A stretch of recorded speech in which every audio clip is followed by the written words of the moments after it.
Good morning, everybody. Welcome to another segment of DRM Open Sessions. I'm psychologist Dr. Paris Monroe, welcoming you again for today, where we want to continue our discussion regarding PTSD. We have many points that we want to try and cover today, so thank you for joining us. I have with me today Mr. Benny Boyer on my left side here, the first time on the panel, and we hope that this goes real well. And I also have with me, who has been back several times already, Mr. Robert Osborne. So thank you, gentlemen, for joining me today. Thank you.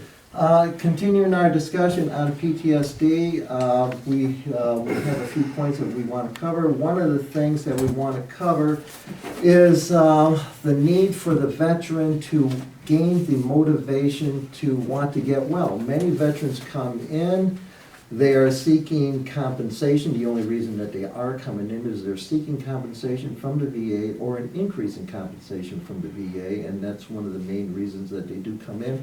However, as it turns out, we do engage in a lot of conversation with the veteran on how to get well, and sometimes the veteran gets quite interested in that, and we therefore have a good discussion about that. And many veterans get well. In actuality, many veterans get well, and I suppose I could say on my left side, Mr. Benny Boyer, how many years in Air Force were you? Well, 4 years Navy and the rest was Air Force. I retired at 20. Oh, 20 years, okay. Yes. 20 years Navy and Air Force. Mhm. And he was a victim of PTSD, a sustainer of PTSD for quite some time, but he has improved greatly in the past year or two of that sort. So that we do have many successes here. Mr. Robert Osborne is a 40-year plus veteran of civilian life, and but he nonetheless is fairly familiar with PTSD also. So the big thing that we want to make here is motivation to learn. Can you get well? Of course you get well. If we do what we got to do to get well, we will get well. If we do not do it, then we will not get well. It's that simple. If we want to learn piano, golf, tennis really good, then we have to practice. Practice is therapy. Therapy is practice. As good as we want to get is as much time and effort as we have to put into it to get well. And if we don't put any effort into it, then we will not get well. It's that simple, folks. And it is the same thing with PTSD. You can certainly get well. Despite what anyone else ever said, you can get well if you put into time, effort, and energy necessary to do that. But one of the points I want to bring up is that many veterans are in denial that they have PTSD, and because they are in denial, they are not seeking help, they are not doing nothing, they are just going on with their day as best they can, day after day, medications, alcohol, either one or both, workaholism, something, whatever, and they are not getting well. And PTSD will stay with us forever and a day until we do something to get well. It will not go away on its own. So, Mr. Boyer, one thing that we were discussing before the show started was denial. Yes. It's like when I seen you 3.5 years ago. I came in here. I did not know I had PTSD. But I was tired. I was tired of getting 2 hours if I was lucky to sleep. 2 hours a night. If I was lucky. Okay? I was tired of taking the table and taking everything off the table, just knocking it down, throwing the table over, making my wife miserable, and I guarantee you my children also. I was extremely tired of not having a fulfilling life because, you know, to me, I had a great marriage. To me, because to me, it was all normal. To me, my wife took care of everything. She took care of the bills. She took care of putting my clothes out. She took care of me saying, you know, it's time for you to go and hit the shower there, buddy. And I was tired. I did not know what was going on. But for me, because that's the way I lived, I thought it was okay. I did not know that I had a problem. I did not know I needed help. So when I seen you for the first time, I sat down and it's like, okay, this is, you know, really there's nothing wrong with me. But then you said something, I don't know what it was, do not remember, but it's like, oh my God, it all came out. I mean, I cried. I mean, I don't cry, you know. Cut my arm, I'll bleed. Put some duct tape over it, I'm good. Good to go. Just like every veteran out there, we're unstoppable. You know, you cannot hurt us. But when I sat down, it's like, there is a problem. And now, it wasn't like I sat down, you told me, and like, everything's great. It took, I mean, if I remember correctly, and I do, I seen you, what, 2 to 3 times a week? Oh, yeah, you were coming. I mean, it took a long time for me to get to where I could actually talk to somewhat what was going on in my life. And also, now I talk to my wife about it. And yes, to be 100% perfect, I hope it'll happen. It's not going to. But I can deal with a lot of stuff. Yesterday when I was in Walmart, I felt it coming on. So it's like I had to back myself off. But I know it now. You know? There was just too many people, too much people, commotion, yes. too much chaos going on there. Yes. So you've gotten well quite a bit. You're sleeping better now. You're saying that you're sleeping maybe up Yes. to 6 hours a night, Yes. something like that. Which is phenomenal to Yeah, me. yeah. And you're a lot more rested now and feel good about that. I have a better marriage because my wife is better. Because your wife has a better marriage. Oh, yes. And my children, you know, They come around. yes, a lot more. But I understand now. You know, I wasn't a jerk, but I was. You know, I wasn't mean, but I really was. Yeah, you They would not didn't tell see it, me. you didn't understand. The wife was Did not saying know. what, all the things that she was saying, but you didn't quite Right. pick up on that or anything. Right. And you just thought, well, that's the way marriages are, I'm fine, everything. She's just crabbing because, you know, she's supposed to, I suppose. Yeah, pretty much. And it's And- my and second she's marriage. And she's got things to crab about in her life. She's a teacher, she was having tough times with that. So there's plenty of things for her to crab about, so you didn't really take it personal. No. And I was a teacher too. When I retired, I became a teacher. And I would go off on the students. I mean, for no reason at all. I just like snap on them and just go off on them. That's not right. Yeah, you know, short fuse, quick temper, small things tick you off. Yes, Got this nasty attitude, hostile attitude. very hostile. Because you're lack of sleep, tired, mentally, physically tired, fatigued, irritable, Hmm. that sort of thing. Which you didn't really see yourself. You Mhm. thought you were justified in everything that you were doing. Absolutely. Until I had a special ed teacher or you know, who said to me, you might need to get them some help. And it's like, oh, Yeah, how'd that go over? pretty good. Well, I mean, when you first Oh, said it. no, I mean, it did not. obviously, you It did did it not. and it helped. But she stuck with it and she did this. Yeah, And yes, good. yeah. But there's a lot of veterans like me out there who are in denial, who does not understand.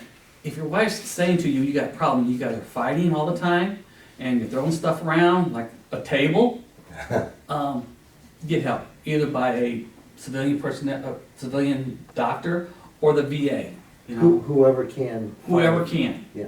Okay, your preacher, your priest, whoever. but Your talk to neighbor, the whoever, neighbor. your wife, whatever. Right. If they got something that happened to you too, when you finally heard something that really struck you, Yes, then all of a sudden, wow, the lights go on and we start looking at this and we say, there's something wrong here. There's Mhm. something wrong here and I got to do something to address that. yes, And that happens to many people in life. There's no doubt we've all had traumatic experiences of some sort. And the thing that's interesting about it is when we have a traumatic experience, we do not put it together that we changed. And so therefore, we're in denial for that reason right there.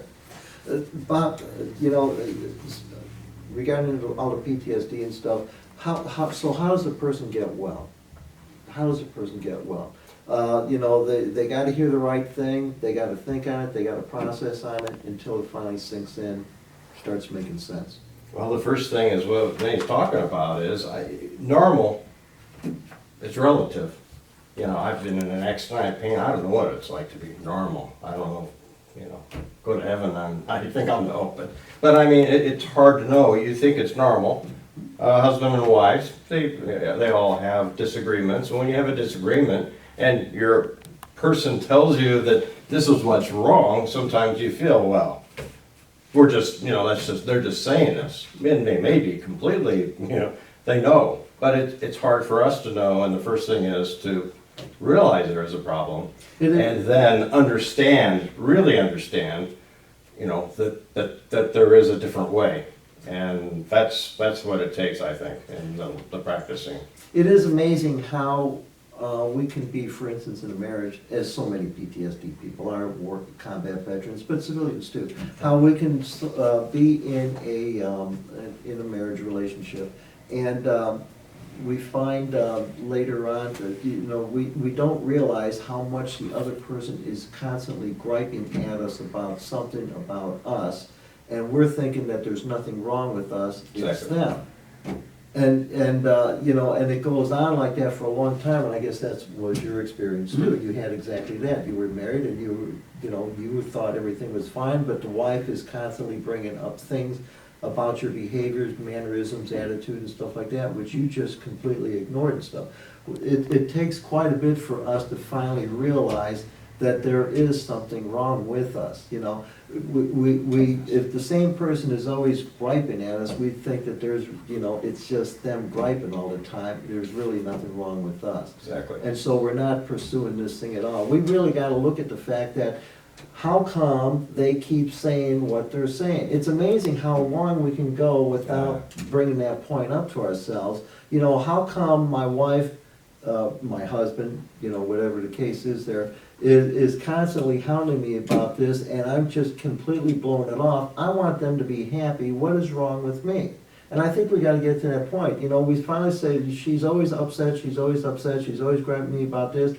I'd like my wife to be happy, she's always grabbing about me. Can I put two and two together and say that there really is something wrong with me? That would be a great thing indeed. And then we can start pursuing it, because what's our motivation? We want our spouse to be happy, and we're not making them happy. We're a lot laughing and joking and kidding and teasing, we're not having good conversations, we're not sleeping good. There's gotta be something wrong here, and there is.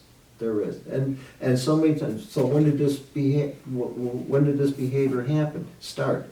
Oh, it was back, maybe 10 years ago. Well, what happened 10 years ago? Well, this happened, and this happened, and this happened. Oh, there we go, folks. This is what the problem is. It started because of this, our time in the military, some death, dying, and suffering thing that went on in our family with some people in our social circles, something like that. And then all of a sudden, we're traumatized because what happened to us? We got exposed to death, dying, killing, and suffering, which we never had exposure to before, and we never thought about. And it is sitting on us, and it is upsetting us and perturbing us, and we don't even realize it. Because it doesn't necessarily happen the next day, all of the PTSD stuff. No. It may finally come out quite some time later. It's gradual. I mean, when I had the incidents that I had, it was not like the next day I was a total, no, it was a very gradual thing that to me was normal. It's like my hair going gray. You know, it used to be red, now it's not. It's gradual, that's what I'm used to. Well, I was used to the PTSD and all the symptoms, but not understanding I had them all. Right. Not understanding that was a problem, that my wife and my daughters, you know, well, my oldest daughter said to me a few months ago, "You've changed a lot." Mm. And it, you know, it's like, Feels good, doesn't it? yes, it's like, To hear yes, that. my baby girl, my daughter is finally back Yeah, to me, because it Because was you me. were back. yeah. It was me, because I was the one who was always tense, always ready to leap, always ready to pounce on certain things, always ready to knock on someone's door and say, "Hey, you're wrong." They weren't wrong. Yeah. They had every right to stand in the middle of their own yard, you know. It's just, Yeah. yes. Yeah. Yeah, I think that's a very good point. It seems like, from what you're saying there and everything else too, that if anyone was exposed to a traumatic incident in their life, event in their life, they're going to show PTSD's symptoms. Hmm? Obviously, they're not gonna show it very quickly, like you say, it could be quite some time, but we almost got to know that, because the PTSD thing brings to us, the PTSD event brings to us a whole boatload, I like to say, of questions that we don't have answers for. And so virtually no one has answers for any of these questions, because they never even considered these questions before the PTSD event happened. And now they have been exposed to that, and a year or two later, whatever, all these symptoms start coming out, which is upsetting not only the person, but the family too. And they don't know how to deal with it, they don't think that that's what it is, but it is that sort of thing. So it almost seems like anyone with the PTSD, that had a PTSD event, traumatic event in their life, needs to probably start seeing someone. And, you know, they don't have to, typically what happens is they don't go see someone until the symptoms get greatly out of hand. Like in your case there, the symptoms, and finally you decide to start coming in and checking it out and finding out what could be done about it, because the problem with the wife and the family was getting more and more evident. And so you started coming in for that reason there. And other people need to do that too. Instead of waiting for the symptoms to cause such serious troubles in a veteran's life or a civilian's life, instead of waiting to that time there, they really need to, but they won't. They really need to go see someone and get some counseling so that they can get these answers to what the heck happened, so that they will be at peace, so that otherwise they're gonna be, like in your case there, awake all night long, only 2 hours of sleep, getting grumpy, getting grouchy, short fuse, quick tempered type things, irritable, all that sort of stuff, not performing well at work as much as you want to, having conflicts with all sorts of people, which are all the symptoms. Well, there's more symptoms than that, Yeah, there is. but that's some of the symptoms of PTSD. Instead of waiting for that to happen, to get the resolution to the PTSD event ahead of time. And it's not a one and done, you know, I see you one time, hey, I'm good. No, it is a very long process, and, you know, you'll be for many, many years ahead. I'll be seeing you, or whoever takes your place, or, you know, whatever. One of these days I'll retire, yeah. Yeah. Well, but one of the things I think is that I think that some of these events that happen, that some of them are horrendous and from people close to you, and your body, your mind protects you from maybe that event, and you don't even really know maybe what did happen.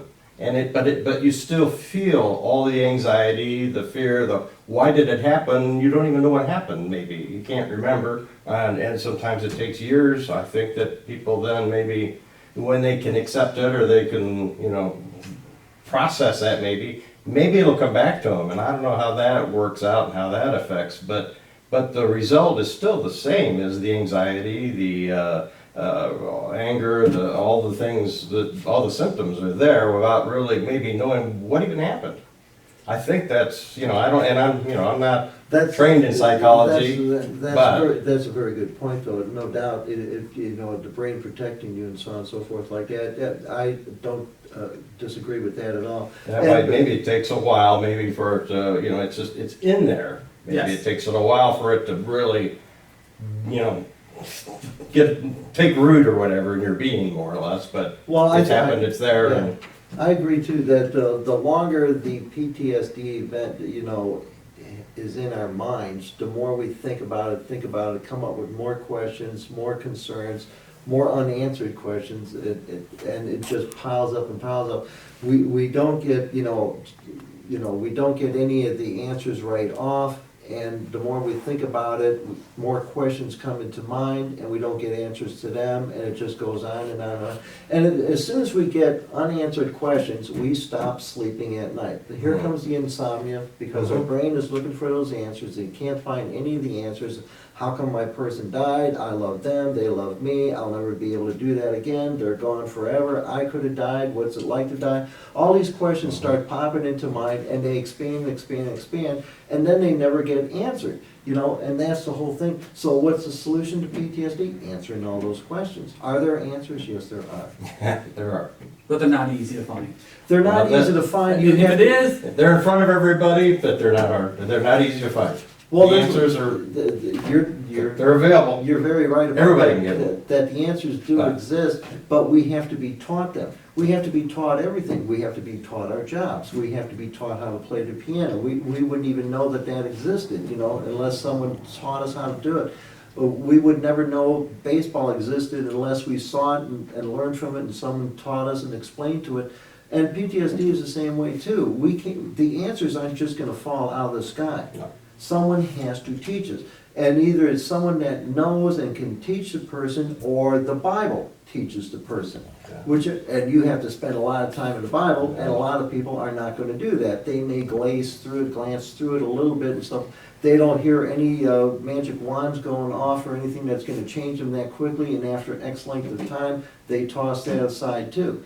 But they don't know where to go. They are looking for solutions to this, they can't find it, their mind is all twisted up, tied up in knots, trying to find solutions to their PTSD. They can't find it, they go down to the doctor, he prescribes a bunch of medications. Okay, that kind of parks their brain for a little bit, but the next day it's back online and the same questions are there. The bartender is the same way. You may run down to him and, get half loaded, I suppose. And you're not thinking of the PTSD anymore because the alcohol has messed up your mind so much that you're not thinking about it no more. So it's a nice little escape. You're not online thinking about this anymore. But the next morning when you wake up, here we go again. So what do? Go back to the psychiatrist, we go back to the bartender again. Well, that's what a lot of people do. And they keep going because they have not found a solution. They got a problem, bunch of people got that problem, and very few people have a solution to it. So it continues on, until we finally run into someone that says, I know what your problem is.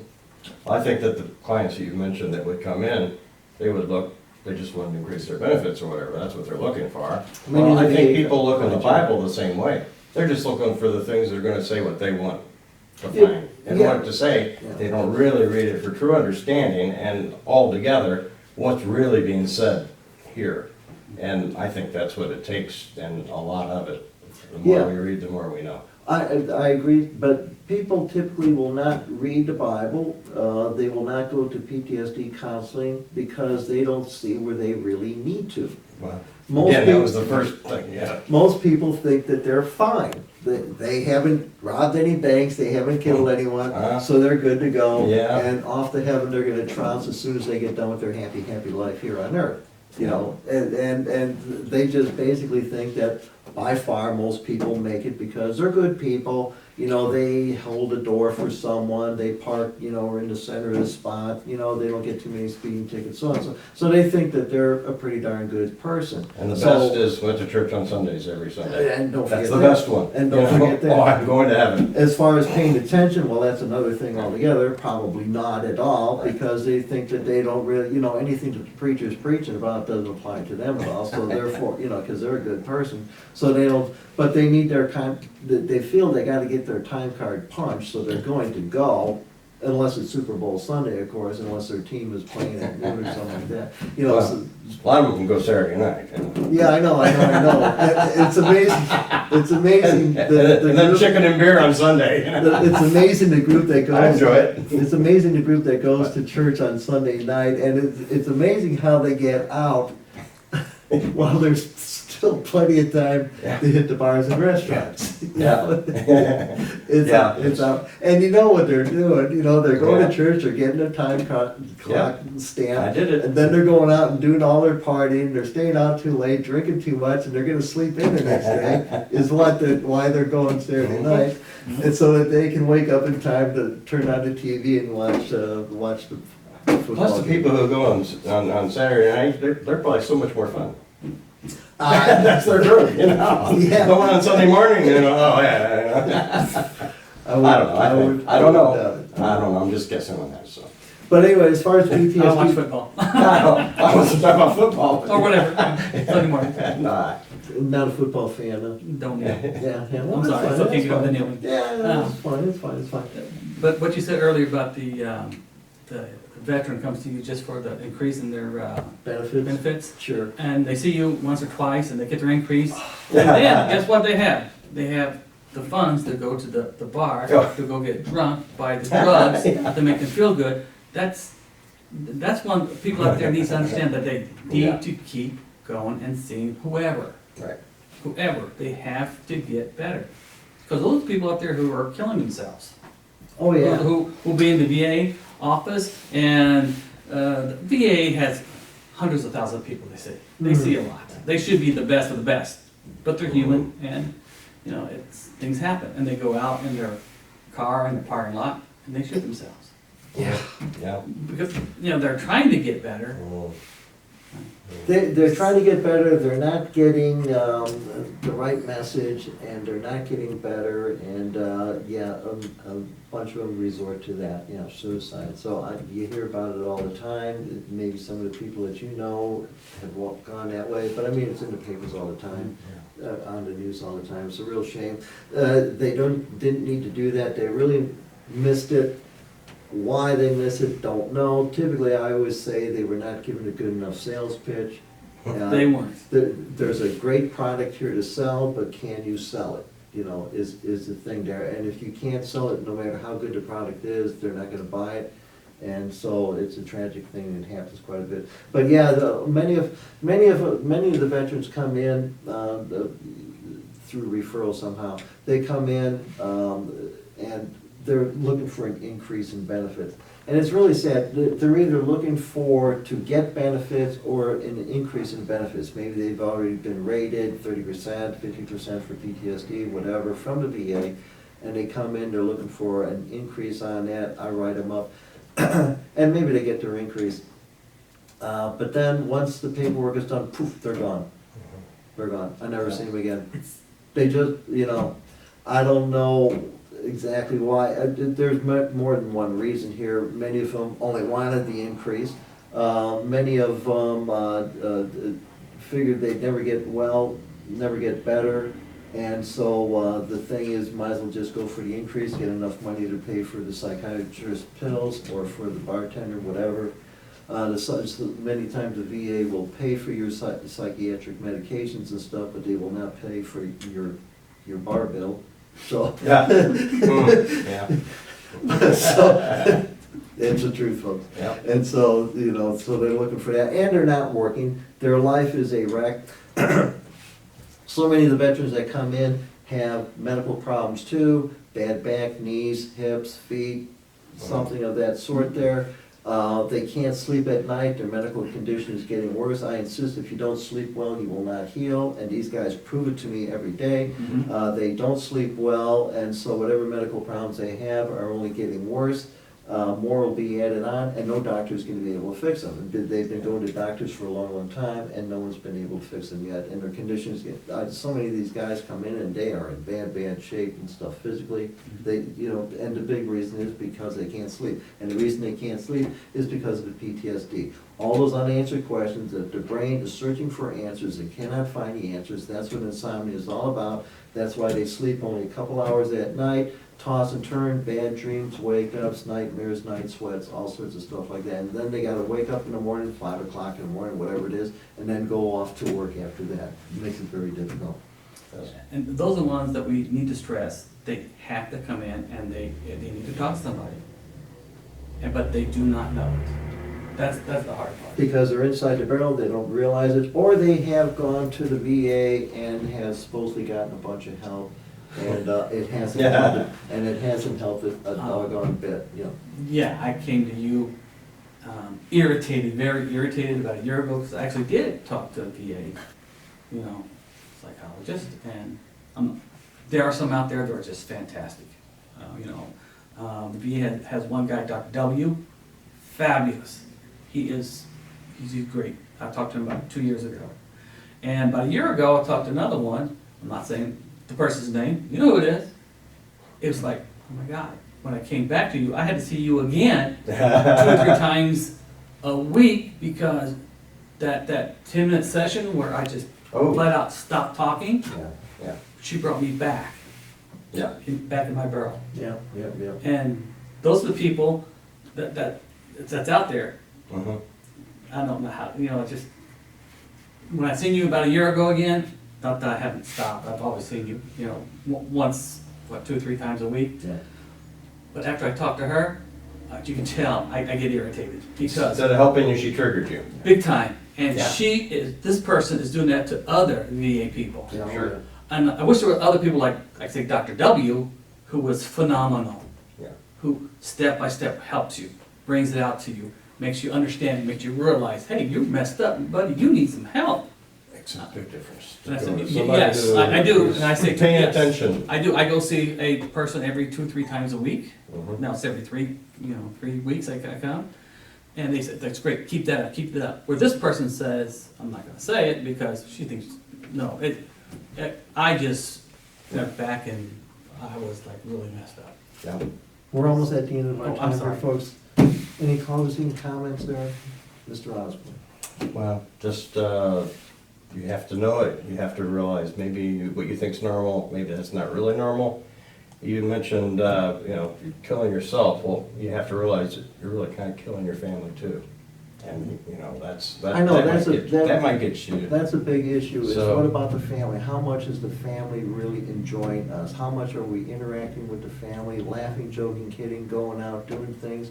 Are we doing that a great big bunch? And maybe we're okay, it's shown that they're accepting us, they have no complaints, everything is fine. But if that is not the case, then we should take a look at it. It's not a bad idea for virtually anyone, PTSD or not, to have a counselor to speak to every once in a while and see if that, That's true. medications will not do that for us. No. You know, medications will not do that for us. We have to speak to someone, we have to get some answers, we have to get some feedback. Medications does not give us feedback.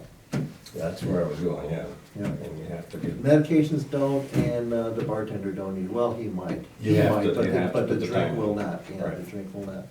All right, we're gonna have to wrap it up with that, folks. Thank you so much for joining us again today at DRM Open Sessions. We hope that you will look us up on the YouTube and that you will like us and that you will subscribe to us. We would greatly appreciate that.